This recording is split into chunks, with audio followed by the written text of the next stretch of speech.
الرحمن الرحیم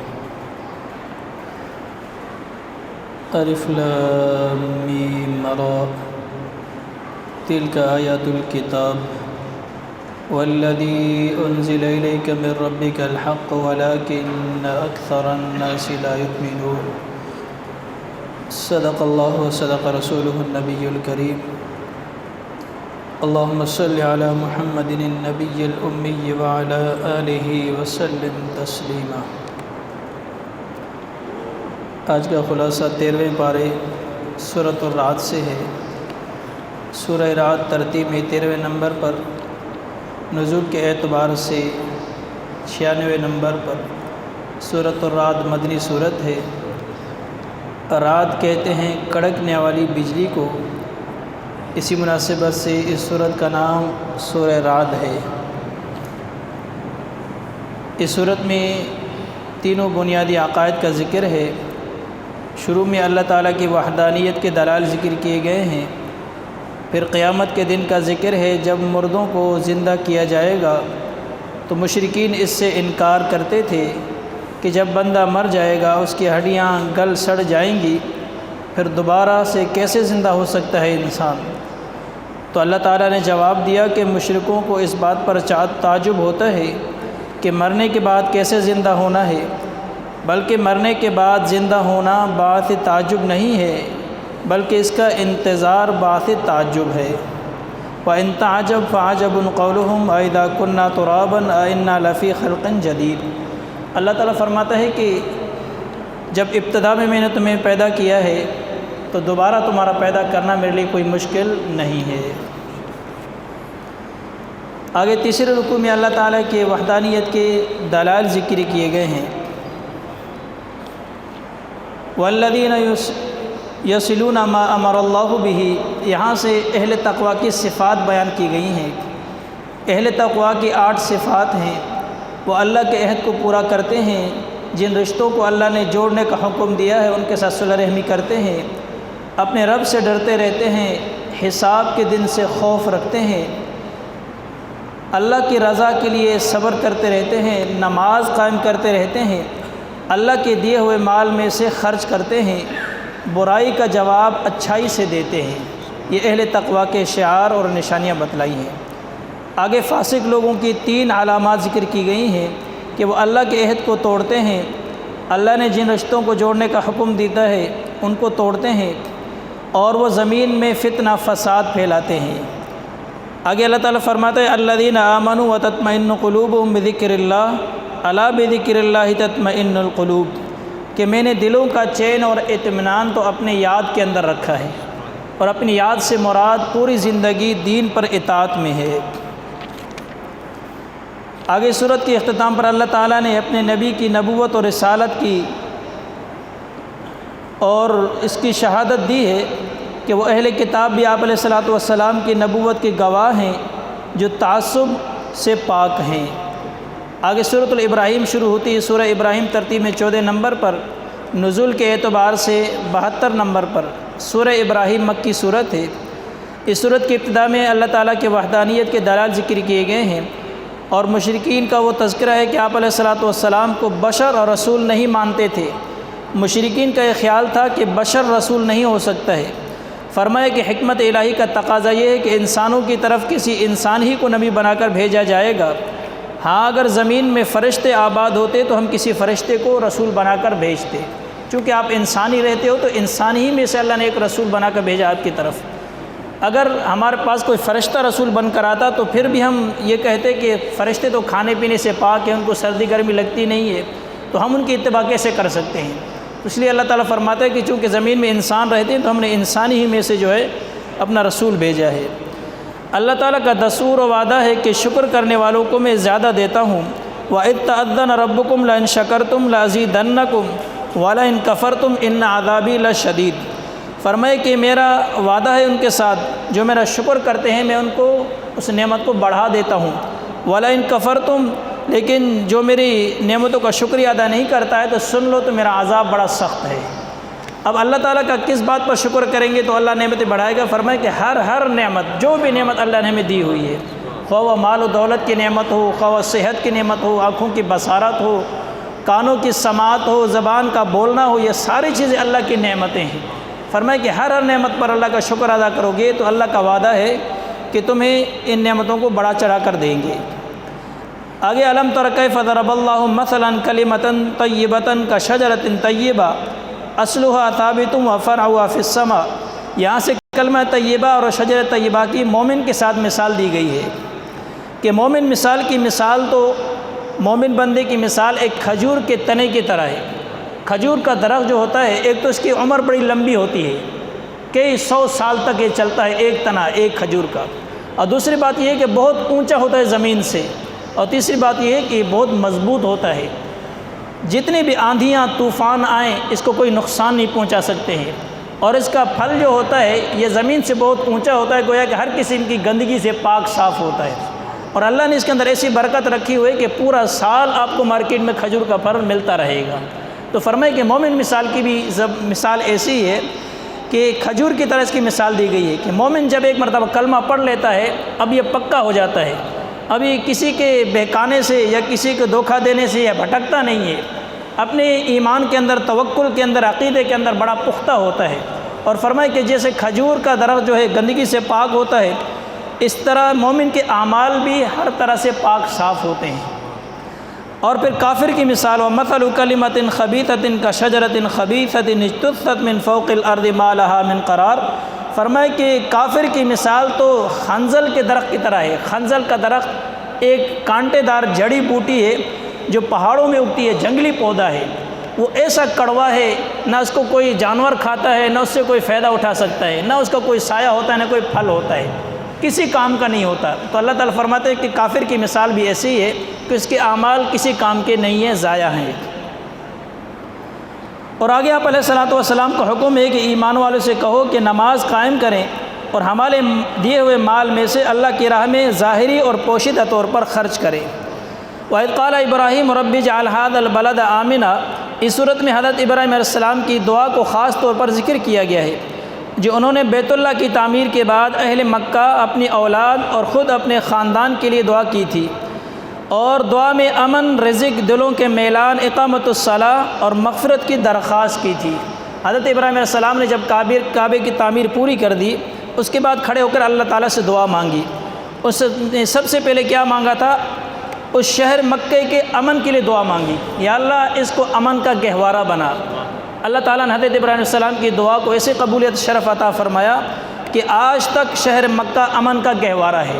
صرف انسان نہیں بلکہ حرم کے اندر ایک جانور، ایک چرند پرند، ایک مچھی، ایک مکھی، اور ایک جو ہے مکھی اور مچھر بھی کیوں نہ، وہ بھی وہاں پر محفوظ ہوتا ہے، کیونکہ احرام کے اندر ان چیزوں کا مارنا جائز نہیں ہوتا ہے۔ تو فرمائے کہ یہ امن کا شہر ہے۔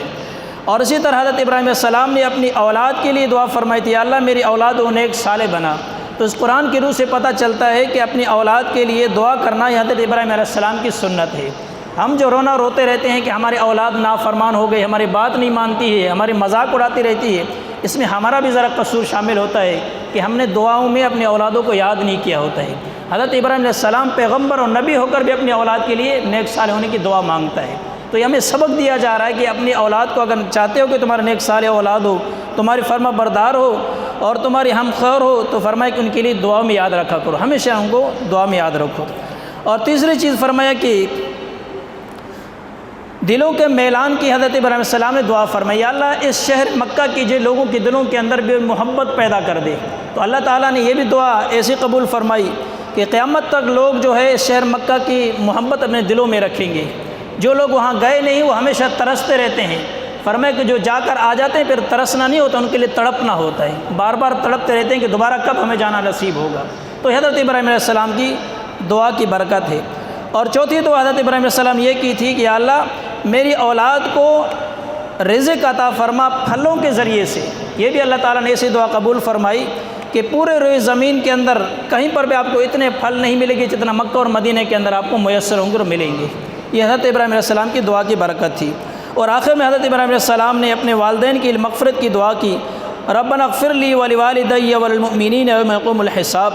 قرآن کے روح سے چونکہ حضرت ابراہیم علیہ السلام کے والد تو کافر تھے، تو کیا والد کے کافر مر جانے کے بعد ان کی مغفرت کی دعا کی جا سکتی ہے؟ تو فرمائے کہ جو انسان کفر کے اندر مر گیا ہے اس کے لیے تو مغفرت کی دعا نہیں ہو سکتی، ہاں ان کی زندگی کے اندر ان کے لیے ہدایت کی دعا ہو سکتی ہے۔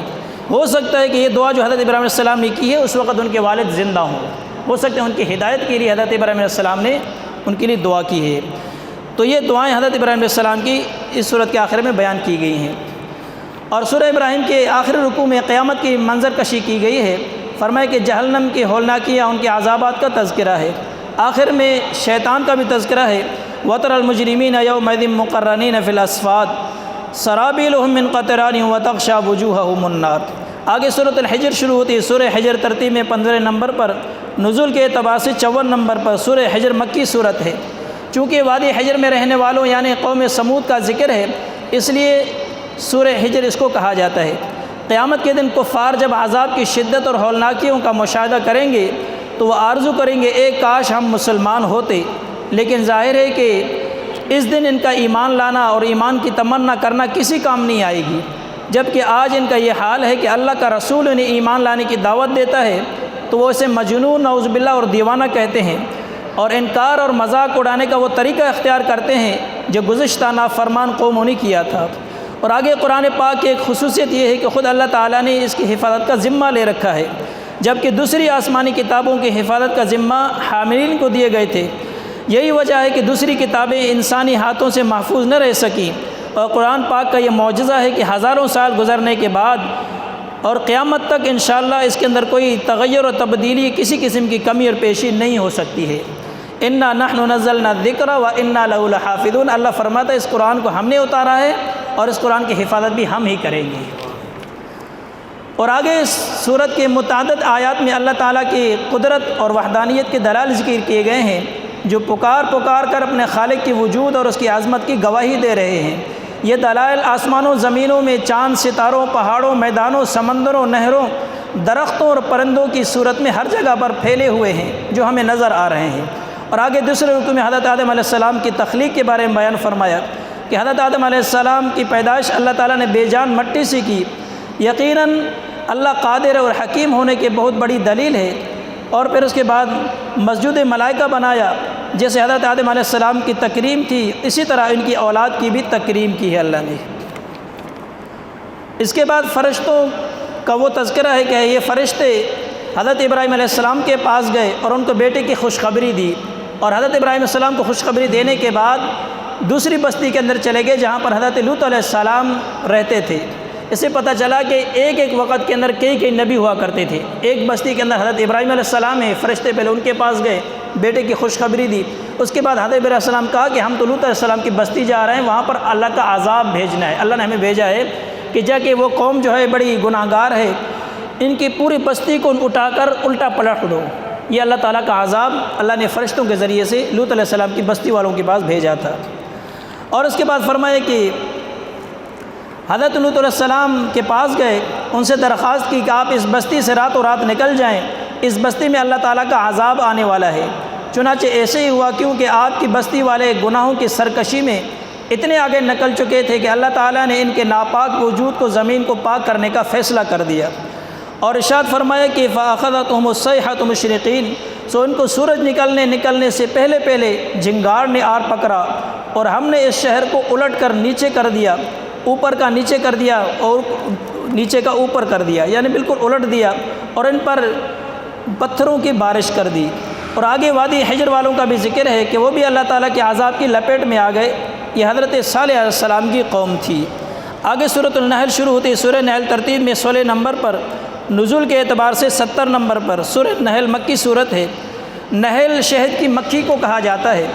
شہد کی مکھی بھی عام مکھیوں جیسی ہے، لیکن وہ حکم الہی سے حیرت انگیز ایسے کام کرتی ہے جن کے کرنے سے انسانی عقل عاجز ہے، خواہ وہ چھتا بنانے کا عمل ہو یا آپس میں مختلف ذمہ داریوں کی تقسیم ہو یا دور دراز درختوں باغات اور فصلوں کے قطرہ قطرہ شہد کا حصول ہو۔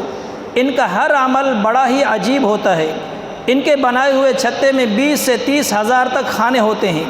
یہ خانے بالکل برابر ہوتے ہیں، اگر ان کی پیمائش کی جائے تو بال کے برابر بھی فرق نہیں آتا ہے۔ چھوٹی سی مکھی ہے، اللہ نے اس کے اندر کتنا بڑا عقل رکھا ہے، پورا نظام رکھا ہے اللہ نے۔ مکھی کی مثال دے کر اللہ تعالی ہم سے کہہ رہا ہے، اے انسانوں تم کو میں نے اشرف المخلوقات بنایا ہے۔ ان مکھیوں کو دیکھو آپس میں کیسے محبت اور میلان کے ساتھ رہتی ہیں، آپ تو انسان ہو، آپ بھی آپس کے اندر ایسے میل محبت کے ساتھ رہا کرو۔ اور آگے مختلف قسم کے کام انجام دیتی ہے یہ مکھی۔ فرمایا کہ بے شک سوچنے والوں کے لیے اس میں نشانی اور عبرت ہے۔ اور اس صورت میں اللہ تعالیٰ نے بہت ساری نعمتوں کا ذکر فرمایا ہے، اور نعمتوں کا ذکر کے بعد اللہ تعالیٰ فرماتا ہے کہ اگر تم اللہ کی نعمتوں کا شمار کرنا چاہو تو نہیں کر سکتے ہو، بے شک اللہ تعالیٰ بخشنے والا نہایت ہی مہربان ہے۔ جب انسان اللہ تعالیٰ کی نعمتوں کا شمار نہیں کر سکتا تو ان کا شکر کیسے ادا کر سکتا ہے؟ اگر انسان اپنے جسم کے اندر ہی سوچے تو ان نعمتوں کو وہ شمار نہیں کر سکتا ہے، تو جو باہر کی نعمتیں ہم ان کو کیسے شمار کر سکتے ہیں؟ بے شمار نعمتوں سے اللہ تعالیٰ نے انسان کو نوازا ہوا ہے۔ وَإِنَّ لَكُمْ فِي الْأَنْعَامِ لَعِبْرَةً نُسْقِيكُم مِّمَّا فِي بُطُونِهِ مِن بَيْنِ فَرْثٍ وَدَمٍ لَبَنًا خَالِصًا سَائِغًا لِّلشَّارِبِينَ۔ یہاں سے اللہ تعالیٰ نے انسانوں کو ایک اور نعمت کا تذکرہ فرمایا ہے۔ فرمایا کہ اللہ تعالیٰ نے تمہیں تازہ دودھ دیا ہے جانوروں کے ذریعے سے، یہ دودھ خون اور گوبر سے پاک ہوتا ہے۔ حالانکہ جانور کے جسم کے اندر خون بھی پایا جاتا ہے، گوبر بھی پائی جاتی ہے، گوشت وغیرہ پایا جاتا ہے، ان سب چیزوں سے اللہ تعالیٰ نے تمہارے لیے خالص دودھ نکالا ہے جو تمہیں پلایا جاتا ہے۔ اور فرمایا کہ جب دودھ تمہارے پاس آ جائے، آپ علیہ الصلوۃ والسلام فرمایا کہ اس کے اندر برکت کی دعا کرو، اللہم بارک لنا فیہ وزدنا منہ، یہ دودھ پینے کی دعا بتلائی گئی ہے۔ اور جتنے سارے کھانے دیے گئے ہیں ان میں برکت کی دعا ہمیں نہیں کہا گیا، ان کو بسم اللہ کر کے کھانے کا حکم دیا، لیکن جب دودھ کی بات آئی تو آپ علیہ الصلوۃ والسلام فرمائے کہ جب تمہارے سامنے آئے تو اس میں برکت کی دعا کیا کرو۔ آگے صورت میں وہ جامع ترین آیت ہے جس کے بارے میں حضرت عبداللہ بن مسعود فرماتے ہیں، قرآن کریم کی آیت خیر و شر کی سب سے نہایت جامع آیت ہے۔ یہ وہ آیت ہے جسے سن کر ولید بن مغیرہ دشمن اسلام بھی تعریف کرنے پر مجبور ہو گیا تھا۔ اس کی جامعیت کی وجہ سے حضرت عمر بن عبدالعزیز کے زمانے سے لے کر ہر خطیب خطبہ جمعہ میں اس کو پڑھتا ہے۔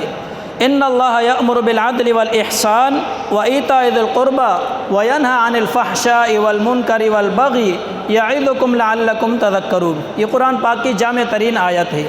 اس آیت میں 3 باتوں کا حکم دیا گیا ہے، عدل کا، احسان کا، اور قرابت داروں پر مال خرچ کرنے کا حکم ہے۔